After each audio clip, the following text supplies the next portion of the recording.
War से वापस आने के बाद पैसा और पावर पाने के लिए हमारा मेन कैरेक्टर सिटी की इन्फ्लुएंशियल औरतों को मैनिपुलेट करता है।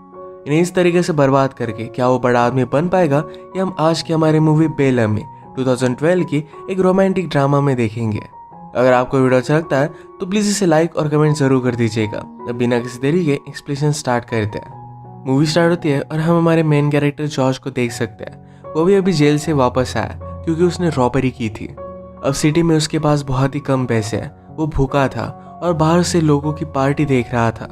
वो एक्चुअल में रॉबर नहीं है, पहले सोल्जर हुआ करता था, पर पैसों की कमी की वजह से उसे वो काम करना पड़ा था। उसे बहुत ज़्यादा भूख लगी थी तो अच्छे कपड़े पहनकर वो पार्टी में घुस जाता है। पार्टी में उसने एक लड़की को देखा जिसका नाम था रेचल। रेचल को जॉर्ज पसंद आया था। वो जब उसके पीछे पीछे जा रहा था तभी उसे चार्ल्स दिख जाता है। चार्ल्स जॉर्ज का वॉर का फ्रेंड था। पेरिस में चार्ल्स एक न्यूज़पेपर का एडिटर है। वो बहुत ही रिच हो चुका था। वो जॉर्ज को देखकर पहचान लेता है। जॉर्ज की हालत देखकर उसने कहा कि यहाँ पर कोई भी सक्सेसफुल हो सकता है। जॉर्ज कहता है कि मेरे पास अच्छा जॉब नहीं है, अच्छे पैसे नहीं मिल पाते।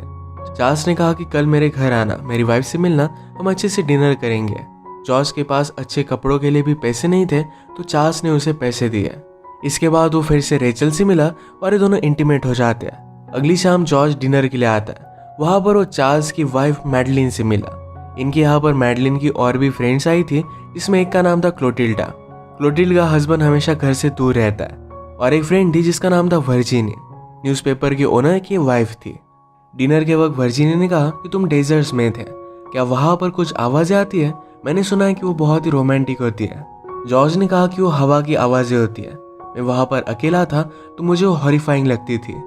ये सुनकर क्लोटिल्डा कहती है कि वहाँ पर तो बहुत सारी ब्यूटीफुल सी लड़कियाँ होंगी। जॉर्ज ने कहा कि मुझे उनमें इंटरेस्ट नहीं था, मुझे हमेशा घर की याद आती रहती थी। इनमें वॉर की बातें स्टार्ट हो गई थी तो क्लोटिल्डा कहती कि सब्जेक्ट चेंज कर दो, उसे इसमें इंटरेस्ट नहीं है। जॉर्ज ने पूछा तुम्हें किस में इंटरेस्ट है? क्लोटिल्डा ने कहा कि मुझे बहुत सारी चीज़ों में इंटरेस्ट है, पर उसे मज़े करने अच्छे लगते हैं। वो यहाँ पर जॉर्ज के साथ फ्लर्ट कर रही थी। जॉर्ज के पास जॉब नहीं है, मैडलिन को पता था। और उसे एक आइडिया आया कि अपने वॉर की स्टोरीज जॉर्ज लिख सकता है। ये अगर वो पेपर में दे तो उसे एक अच्छा जॉब मिल जाएगा। ये आइडिया पहले तो उसके हस्बैंड चार्ल्स को अच्छा नहीं लगता, पर मैडलिन जॉर्ज को अच्छा आर्टिकल लिखने में हेल्प करने वाली थी। अगले दिन जॉर्ज और मैडलिन ये दोनों मिलकर आर्टिकल लिख रहे थे। जॉर्ज को लगा कि शायद मैडलिन उसमें इंटरेस्टेड है तो उसे देखकर वो हंसने लग गया। मैडलिन ने कहा कि हम दोनों के बीच में कभी भी कुछ भी नहीं होगा, क्या तुम ये बात समझ सकते हो? जॉर्ज ने कहा कि मैं समझ सकता हूँ। मैडलिन कहती है तो फिर हम दोनों अच्छे फ्रेंड बन सकते हैं। मैडलिन ने जॉर्ज को सजेस्ट किया कि अगर वो किसी टाइप की रिलेशनशिप चाहता है तो क्लोटिल्डा के पास जाए। वो अकेली है क्योंकि उसका हस्बैंड दूर रहता है। उसने उसे ये भी एडवाइस किया कि उसे पावरफुल लोगों का सर्कल बनाना चाहिए, इससे वो बहुत आगे जाएगा। जॉर्ज ने जाते वक्त मैडलिन को किसी और आदमी के साथ देखा जिसका नाम था वोट्रैक। वो फिर अपना आर्टिकल लेकर न्यूज़पेपर में जाता है। वर्जिनी का हस्बैंड जिसका नाम था मॉन्सियर न्यूज़पेपर का हेड था। इसने जॉर्ज का आर्टिकल पढ़ा और उसे हायर कर लेता है। अब जॉर्ज बहुत ही खुश था। वो फिर क्लोटिल्डा के पास आया। क्लोटिल्डा की एक छोटी सी बेटी थी जिससे वो बात करने लगता है। उसे भी जॉर्ज बहुत पसंद आया था। ये दोनों खेलने लग गए तो क्लोटिल्डा को बहुत अच्छा लगता है, वो भी इनके साथ खेलने लग गई थी। बाद में क्लोटिल्डा ने जॉर्ज से पूछा कि तुम चाहते क्या हो? जॉर्ज कहता है कि मैं तुम्हारे साथ अकेले में टाइम स्पेंड करना चाहता हूँ। क्लोटिल्डा कहती है कि हम कल मिलते हैं। जॉर्ज चाहता था कि वो आज ही उससे मिले। क्लोटिल्डा को ये बात अच्छी लगी, उसके पास आई। वो ज़रा नर्वस थी और ये दोनों इंटीमेट होने लग गए। तभी वो डर जाती है। क्लोटिल्डा ने कहा कि मेरा इस तरीके से तुम्हारे पास आना ये बहुत ही डेंजरस है। अगर मेरे हस्बैंड को पता चला तो मेरा मैरिज टूट जाएगा, मेरी बेटी मुझसे दूर चली जाएगी। ये वो नहीं चाहती थी।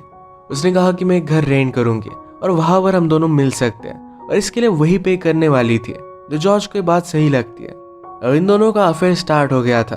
क्लोटिल्डा ने जॉर्ज से कहा कि कभी भी मुझ पर चीट मत करना, उसे बात अच्छी नहीं लगती। एक रात ये दोनों पार्टी करने के लिए आए। यहाँ पर रेचल ने जॉर्ज को फिर से देखा। जॉर्ज उसे कम्प्लीटली इग्नोर कर देता है। रेचल को इस बात पर गुस्सा आ गया। क्लोटिल्डा जॉर्ज के पास थे, उनके पास आकर वो सब कुछ बता देती है कि जॉर्ज और उसमें अफेयर था। इस बात से क्लोटिल्डा बहुत ज़्यादा गुस्सा हो गए और वहाँ से जाने लग गए। जॉर्ज कहता है तुम्हारे आने से पहले मैं उसे मिला था, पर क्लोटिल्डा इस बात पर बिलीव नहीं करती। जॉर्ज ने उसे रोकने की बहुत कोशिश की थी, उसे बहुत बुरा लगा। वो रेचल से कहता है कि तुम्हारी औकात क्या है? रेचल ने कहा कि तुम्हें मुझे सिर्फ थोड़ी सी रिस्पेक्ट देनी थी और ऐसा कुछ भी नहीं होता। क्लोटिल्ड के साथ ब्रेकअप के बाद जॉर्ज ज़रा डिस्टर्ब हो गया था, तो इस वजह से आर्टिकल लिख नहीं पाता। वैसे भी अच्छे आर्टिकल लिखने में उसे मैडलिन ही हेल्प करती थी। उसके कोवर्कर से भी उसने पैसे लिए थे। उसकी हालत देखकर चार्ल्स कहता है, तुम्हें मैंने आर्टिकल लिखने के लिए हायर किया था, हर बार तुम्हें लड़कियां हेल्प नहीं करेंगी। जॉर्ज इस बात से हर्ट हो जाता है और गुस्से गुस्से में आर्टिकल लिखने लग गया।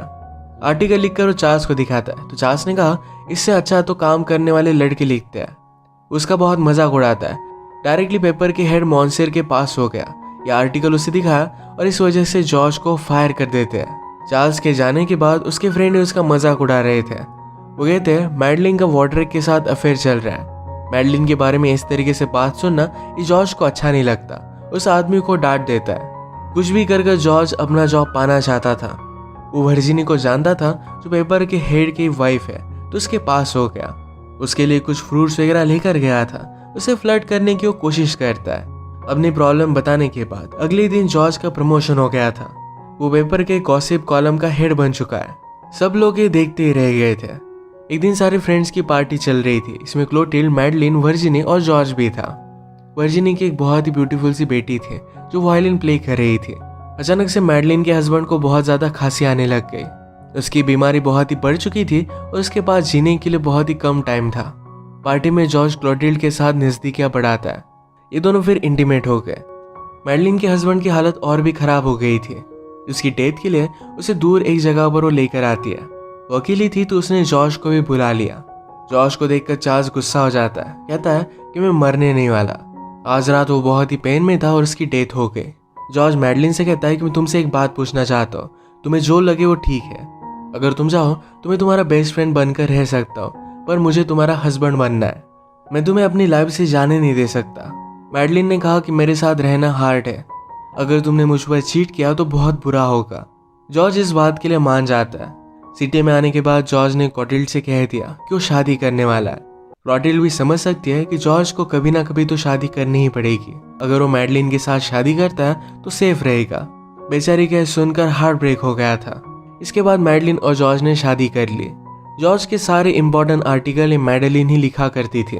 उसे सारी आइडिया वो देती थी। इन अच्छे आर्टिकल की वजह से जॉर्ज का प्रमोशन भी होने लग गया। एक दिन जॉर्ज जब घर पर आया तो मैडलिन से मिलने के लिए वॉड्रेक आया हुआ था। वॉड्रेक के जाने के बाद जॉर्ज जब पूछता है तो मैडलिन ने कहा कि वो मेरे फादर की तरह है। वॉड्रेक ने हमेशा मैडलिन का ख्याल रखा है। जॉर्ज ने भी इस बात को जाने दिया। आज न्यूज़पेपर के सारे इंपॉर्टेंट लोगों के बीच में पार्टी चल रही थी। इस पार्टी में मॉन्सूर ने कहा कि सरकार सिर्फ वॉर करना चाहती है और हम इसे बर्बाद कर सकते हैं। अगर गवर्नमेंट को उन्होंने अपने पेपर में एक्सपोज कर दिया तो गवर्नमेंट गिर जाएगी। मैडलिन ये सब सुनकर गवर्नमेंट के खिलाफ आर्टिकल लिखने में लग गई थी। जॉर्ज एक दिन उसके पास आने की कोशिश करता है पर मैडलिन उसे रिस्पॉन्स नहीं देती क्योंकि आज वॉड्रेक आने वाला था। इस बात से जॉर्ज अपसेट हो गया। उसने उसे कन्फ्रंट किया। मैडलिन उसे पूछती है, तुम्हें इसमें ज़्यादा इंटरेस्ट नहीं लेना चाहिए।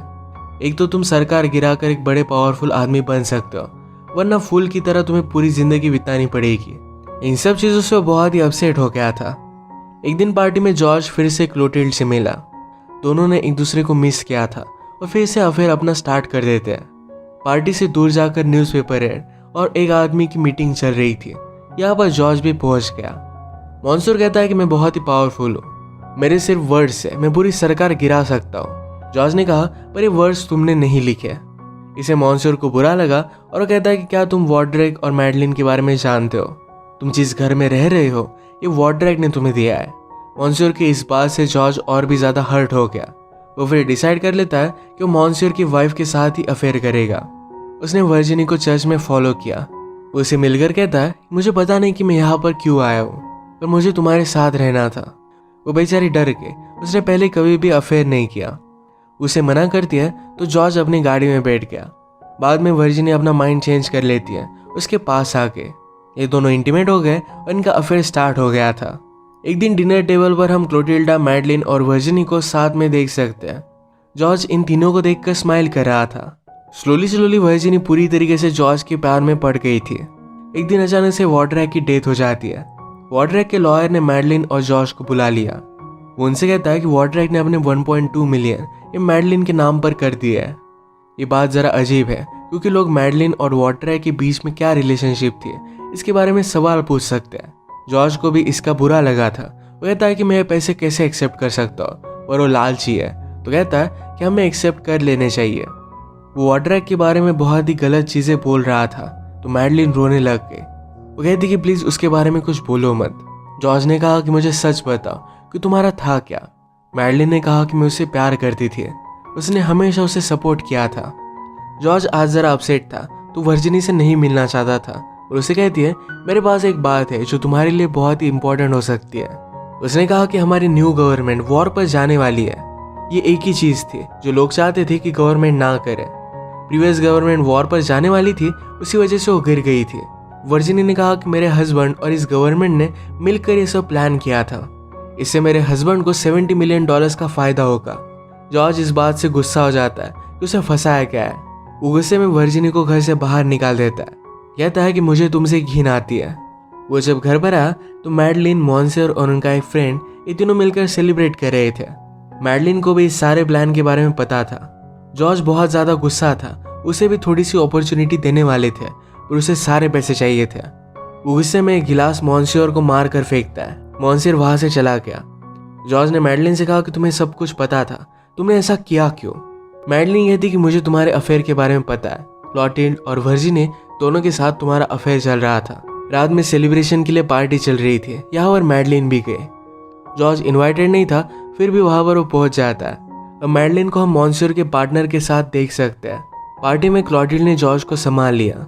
जॉर्ज कहता है तुम्हें इतना हर्ट करता हूँ, फिर भी तुम मेरे पास क्यों आ जाती हो। क्लॉटिल्ड ने कहा कि मैं हमेशा तुम्हारे पास ही रहूंगी, हमेशा अनएक्सपेक्टेड मोमेंट में उसके साथ ही रहती है। जॉर्ज ने अब रियलाइज किया था कि उसे क्लॉटिल्ड के साथ ही रहना चाहिए। क्लॉटिल्ड ने कहा कि जब तुम कुछ भी नहीं थे फिर भी मैं तुमसे प्यार करती थी और आज भी करती हूँ। ये दोनों फिर पार्टी में एक साथ वापस आए। मॉन्सियर अपनी बेटी सुजैन को नीचे लेकर आता है। हर कोई आदमी सुजैन के साथ टाइम स्पेंड करना चाहता था। मॉन्सियर के आधे पैसे तो सुजैन को ही मिलेंगे, तो इसका हस्बैंड बनना ये बहुत ही प्रॉफिटेबल होगा। इसके बारे में क्लॉटिल्ड ने जॉर्ज को बताया। जॉर्ज ने डिसाइड कर लिया कि उसके साथ जो भी हुआ इस सब का बदला लेगा। एक दिन मैडलिन जब किसी और के साथ थी तो जॉर्ज पुलिस को लेकर आता है। मैडलिन के ऊपर एडल्टरी का चार्ज लगा। अब डिवोर्स में जॉर्ज को कोई भी प्रॉब्लम नहीं आएगा और मैडलिन के आधे पैसे भी उसके हो जाएंगे। अब बदला बाकी था तो मॉन्सियर से, तो उसके डॉटर से मिलता है। सुजैन को एक होटल में वो लेकर आया और सब लोगों ने उन्हें एक साथ देखा था। उसे हाथ भी नहीं लगाता और सो जाने के लिए कह देता है। अब सब लोगों को लगने लग गया था कि जॉर्ज और सुजैन के बीच में अफेयर है। मॉन्सियर ने डिसाइड किया कि सुजैन और जॉर्ज को शादी कर देगा। वैसे भी जॉर्ज अब पावरफुल बन ही चुका था, उसके डॉटर के लिए सही रहेगा। वर्जिनी को जब इसके बारे में पता चला तो बहुत ज़्यादा डिस्टर्ब हो गई, कहती कि ऐसा कभी भी हो नहीं सकता। मॉन्सियर ने कहा कि यही चीज़ होगी, ये सब कुछ तुम्हारी वजह से ही हुआ है। अगर तुम जॉर्ज के प्यार में नहीं होती तो सुजैन भी उसके प्यार में नहीं पड़ती। जॉर्ज के मैरिज के बारे में क्लोटिल्ड को जब पता चला तो बहुत ज़्यादा हर्ट हो गई थी। उसे कहती कि तुम बार बार ऐसा कर कैसे सकते हो। जॉर्ज ने कहा कि कभी तुमने गरीबी देखी नहीं, मैं फिर से गरीब नहीं रहना चाहता। मेरे फादर पूरे वीक मेहनत करते थे, फिर भी उनके पास पैसे नहीं होते थे।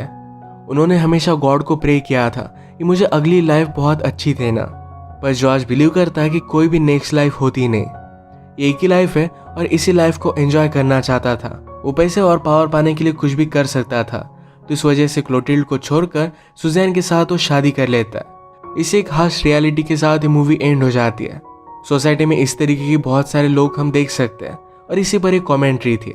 अगर आपको एक्सप्लेनेशन अच्छा लगा तो प्लीज़ इसे लाइक और कमेंट जरूर कर दीजिएगा। बहुत सारी मूवीज़ लेकर आते रहता हूँ, तो प्लीज़ चैनल को सब्सक्राइब कर दीजिए और बेल नोटिफिकेशन आइकन दबाना मत भूलिएगा। हम फिर से मिलेंगे और एक नई मूवी के साथ। तब तक के लिए थैंक यू और आप अपने आप का ख्याल रखिए।